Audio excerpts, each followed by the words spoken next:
Assalamualaikum warahmatullahi wabarakatuh. Kami dari kelompok 4 yang beranggotakan yang pertama Amanda Diva, nomor presensi 3, kedua Haidar Alam Prakoso, nomor presensi 10, ketiga Hesti Kusumastuti, nomor presensi 11, keempat Nadifa Zahrani Wibowo, nomor presensi 18, dan saya sendiri Siska Marpriyanti, nomor presensi 24. Kami di sini akan menjelaskan mengenai akuntansi biaya bahan baku. Jadi bahan baku itu sendiri pengertiannya apa sih? Di bawah ini saya akan paparkan mengenai pengertian dari biaya bahan baku. Secara garis besar, biaya bahan baku adalah bahan keseluruhan yang dipakai untuk proses produksi maupun pembuatan sebuah produk. Cakupannya sendiri meliputi keseluruhan bahan baku pada produk jadi. Dalam hal ini dapat kita contohkan pada usaha pembuatan kue.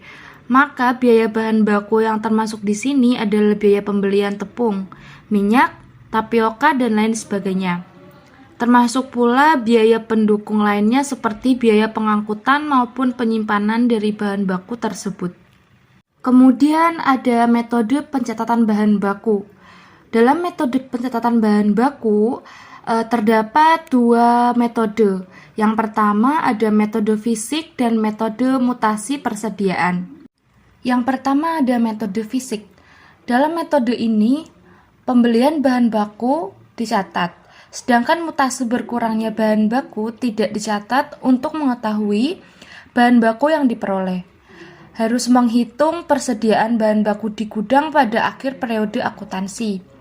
Kemudian yang kedua ada metode mutasi persediaan. Dalam metode ini setiap pembelian dan mutasi bahan baku secara terus-menerus dicatat dalam kartu persediaan. Selanjutnya, saya Nadifa Zahrani Wibowo, nomor presensi 18 akan membacakan slide selanjutnya, yaitu metode aliran harga pokok bahan. Metode penilaian harga pokok bahan yang digunakan dan penilaian harga pokok persediaan banyak ditentukan oleh frekuensi pembelian bahan baku, harga beli yang berbeda-beda. Untuk mengatasi hal itu, maka digunakan metode. Yang pertama ada metode rata-rata, yang kedua metode FIFO atau first in first out, yang ketiga ada metode LIFO atau last in first out, yang keempat ada metode harga pasar, dan yang terakhir kelima metode harga standar. Selanjutnya, yang pertama ada metode harga rata-rata, di mana metode ini didasarkan bahwa bahan yang dipakai, bahan baku yang ada di gudang, dihitung terlebih dahulu, harga pokok rata-ratanya, dengan cara membagi total harga pokok dengan jumlah satuannya. Lalu yang kedua ada metode FIFO, atau first in first out. Metode ini didasarkan bahwa harga pokok persatuan bahan baku dari yang pertama masuk ke dalam gudang, maka akan digunakan untuk menentukan harga pokok bahan baku yang pertama kali dipakai. Kemudian akan disusul harga perolehan persatuan yang masuk berikutnya. Jadi singkatnya untuk metode FIFO ini, harga pokok persatuan bahan baku yang pertama masuk ke dalam gudang, maka itu akan menentukan harga pokok bahan baku yang pertama kali dipakai. Kemudian nanti akan disusul oleh harga perolehan persatuan yang masuk berikutnya. Baik, di sini saya akan melanjutkan penjelasan dari teman saya mengenai metode LIFO atau last in first out. Metode ini didasarkan bahwa harga pokok persatuan bahan yang terakhir masuk dalam persediaan gudang dipakai untuk menentukan harga pokok bahan baku yang pertama kali dipakai dalam produksi. Kemudian metode harga pasar. Dalam metode ini semua bahan langsung yang ada dalam persediaan di gudang harganya sama, yaitu harga pasar atau harga pembelian terakhir. 5. Metode harga standar. Pada metode ini, harga pokok dicatat pada kartu persediaan dengan besaran harga standar.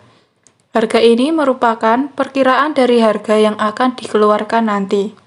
Biasanya, harga standar ini digunakan untuk perkiraan anggaran khusus. Dengan metode ini, bahan baku digunakan dari harga pokok standar saat pemakaian. Baik, selanjutnya ada perencanaan dan pengendalian bahan. Dalam perencanaan dan pengendalian bahan, ada beberapa aspek yang harus dilakukan. Yang pertama, penentuan kuantitas yang akan dibeli dalam periode akuntansi tertentu. Yang kedua, menentukan kuantitas bahan yang dibeli setiap kali dilakukan pembelian. Yang ketiga, menentukan waktu pemesanan kembali. Yang keempat, menentukan kuantitas persediaan bahan. Dan yang terakhir ada pengawasan persediaan. Lalu, masalah-masalah khusus yang berhubungan dengan bahan baku. Jadi dalam bahan baku akan muncul masalah-masalah khusus seperti sisa bahan atau bahan yang tersisa. Lalu ada produk rusak dan produk cacat atau sisa bahan. Jika dalam proses produksi terdapat sisa bahan, masalah yang timbul adalah bagaimana caranya memperlakukan hasil penjualan sisa bahan tersebut.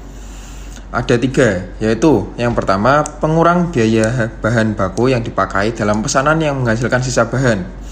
Yang kedua, pengurang terhadap biaya overhead pabrik yang sesungguhnya terjadi. Yang ketiga, penghasilan di luar usaha.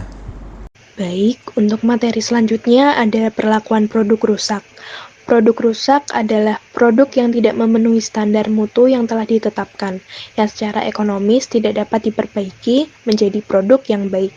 Produk rusak merupakan produk yang telah menyerap biaya bahan, biaya tenaga kerja, dan biaya overhead pabrik.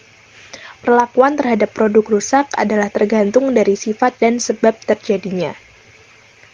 Yang pertama, karena sulitnya pengertian pesanan, maka produk rusak akan diperlakukan sebagai tambahan harga pokok pesanan yang bersangkutan. Jadi, jika produk rusak terjadi karena sulitnya pengerjaan pesanan tertentu atau faktor luar biasa yang lain, maka harga pokok produk rusak dibebankan sebagai tambahan harga pokok produk yang baik dalam pesanan yang bersangkutan. Jika produk rusak tersebut masih laku dijual, maka hasil penjualannya diperlakukan sebagai pengurangan biaya produksi pesanan yang menghasilkan produk rusak tersebut. Yang kedua, ada hal yang normal. Jika ini terjadi, maka produk rusak diperhitungkan dalam tarif biaya overhead pabrik. Yang mana jika produk rusak merupakan hal yang normal terjadi dalam proses pengolahan produk, maka kerugian yang timbul sebagai akibat terjadinya produk rusak dibebankan kepada produksi secara keseluruhan, dengan cara memperhitungkan kerugian tersebut di dalam tarif biaya overhead pabrik. Selanjutnya ada perlakuan produk cacat.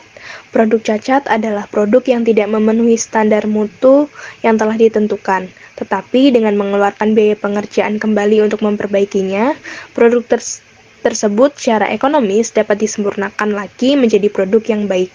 Masalah yang timbul dalam produk cacat adalah bagaimana memperlakukan biaya tambah untuk pengerjaan kembali atau rework cost produk cacat tersebut. Jika produk cacat bukan merupakan hal yang biasa terjadi dalam proses produksi, tetapi karena karakteristik pengerjaan pesanan tertentu, maka biaya pengerjaan kembali produk cacat dapat dibebankan sebagai tambahan biaya produksi pesanan yang bersangkutan. Sebagai bagian dari penutupan, saya akan memberikan ringkasan pada materi ini. Jadi, biaya bahan baku merupakan suatu komponen penting dari biaya produksi. Masalah yang dihadapi seperti sisa bahan, perlakuan produk rusak, maupun cacat. Setiap kegiatan produksi pasti memiliki sebuah tujuan yang ingin dicapai oleh perusahaan tersebut. Umumnya, tujuan tersebut adalah mendapatkan laba atau keuntungan yang besar. Untuk mencapai tujuan tersebut, dimunculkanlah beberapa biaya dalam hal produksi, antara lain adalah biaya bahan baku, biaya tenaga kerja langsung, dan biaya overhead pabrik.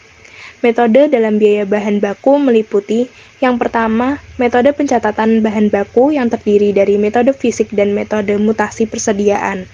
Yang kedua, ada metode aliran harga pokok bahan, yang terdiri dari metode harga rata-rata, metode FIFO, metode LIFO, metode harga pasar, dan metode harga standar. Baik, mungkin itu saja yang bisa kami sampaikan. Semoga materi yang telah disampaikan dapat bermanfaat untuk kalian semua. Mohon maaf apabila terdapat kesalahan dalam penyampaian maupun tutur kata yang disengaja maupun tidak disengaja. Terima kasih atas perhatiannya. Wassalamualaikum warahmatullahi wabarakatuh.